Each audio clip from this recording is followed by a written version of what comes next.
Hello every one. ഇന്ന് ഉച്ചയൂണിന് രസക്കാളനാണ് ഉണ്ടാക്കുന്നത്. നല്ല ഒരു ടേസ്റ്റി കറിയാണിത്. അപ്പോൾ ഇതിനിപ്പോൾ ദാ എനിക്ക് മത്തങ്ങയും കുമ്പളങ്ങയും വീട്ടിലുണ്ടായതാണ്, ഏട്ടൻ കൊണ്ട് തന്നതാണ്. അതിലാണ് ഉണ്ടാക്കാൻ പോകുന്നത്. അപ്പോൾ ദാ മത്തനും കുമ്പളങ്ങയും ഒരേ സൈസിൽ കട്ട് ചെയ്തു.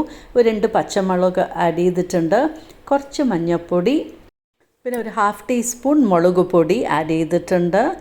പിന്നെ പെപ്പർ പൗഡർ ഇപ്പോൾ ഇതാ പൊടിച്ചതാണ്. നോക്കുമ്പോൾ പെപ്പർ പൗഡർ ഉണ്ടായിരുന്നില്ല. അപ്പോൾ ഇതാ ഫ്രഷായിട്ട് പൊടിച്ചെടുത്തു. അത് ഒരു 1/4 ടീസ്പൂൺ ആഡ് ചെയ്ത് കൊടുക്കുന്നുണ്ട്. പിന്നെ വേണ്ടത് ചില്ലി ഫ്ലേക്സ് ആണ്.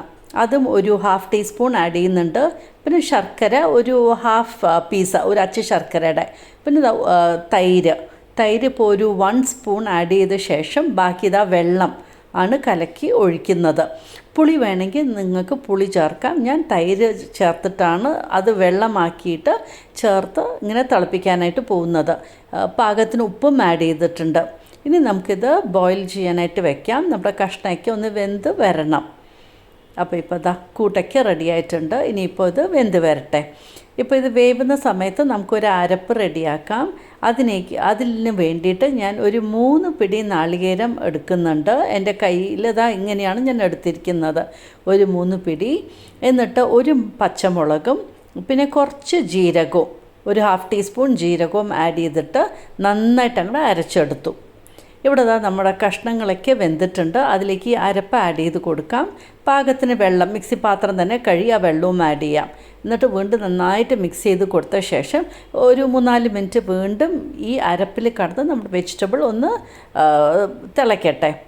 ഇനിയിപ്പോൾ നമുക്ക് തൈര് ഓൾറെഡി കുറച്ചേ ആഡ് ചെയ്തിട്ടുള്ളൂ. ഇനി പുളിക്കനുസരിച്ച് വീണ്ടും ഇപ്പോൾ തൈരൊന്ന് ബീറ്റ് ചെയ്ത ശേഷം ആഡ് ചെയ്യുകയാണ്. അപ്പോൾ നന്നായിട്ടൊന്ന് ഇളക്കിയ ശേഷം നമുക്ക് സ്റ്റവ് ഓഫ് ചെയ്യണം. ഇനി തൈര് ആഡ് ചെയ്ത ശേഷം തിളപ്പിക്കേണ്ട ആവശ്യമില്ല. നിങ്ങൾക്ക് അതാ ഞാൻ ആദ്യമേ പറഞ്ഞത്, പുളി വേണമെങ്കിൽ പുളി വെള്ളവും ആഡ് ചെയ്യാം. ഞാൻ തൈരാണ് ആഡ് ചെയ്തത്. പിന്നെ സീസണിങ് ചെയ്യാനായിട്ട് ഇപ്പോൾ ബട്ടറാണ് ആഡ് ചെയ്ത് കൊടുത്തിരിക്കുന്നത്.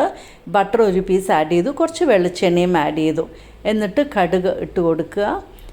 പിന്നെ ചില്ലി ഫ്ലേക്സ് ആണ് ആഡ് ചെയ്യുന്നത്, വറ്റൽമുളകല്ല. പിന്നെ നമ്മുടെ ഫെനുഗ്രീക്ക് പൗഡർ, ഉലുവ പൗഡർ ആഡ് ചെയ്ത് കൊടുത്തു. പിന്നെ കരിവേപ്പിലയും ഇതപ്പം ആയിട്ടുണ്ട്. അത് നമ്മുടെ കൂട്ടാനിലേക്ക് ഒഴിച്ചു കൊടുക്കാം. നല്ല അടിപൊളിയായിട്ടുള്ള നമ്മുടെ രസക്കാളൻ റെഡി ആയിട്ടുണ്ട്. അപ്പോൾ ഉച്ചയൂണിന് ഇതാണ് ഉണ്ടാക്കിയിരിക്കുന്നത്. ഉണ്ടാക്കിയിട്ടില്ലെങ്കിൽ ഇതുപോലെ ഒന്ന് ട്രൈ ചെയ്ത് നോക്കൂ. നിങ്ങൾക്ക് എന്തായാലും ഇഷ്ടമാകുകയും ചെയ്യും. ഇനിയിപ്പോൾ അതാ ഉണ്ണാനായിട്ട് പോവുകയാണ്. നിങ്ങൾക്ക് ഇഷ്ടമായി കാണുമെന്ന് വിചാരിക്കുന്നു. Thank you for watching my YouTube channel.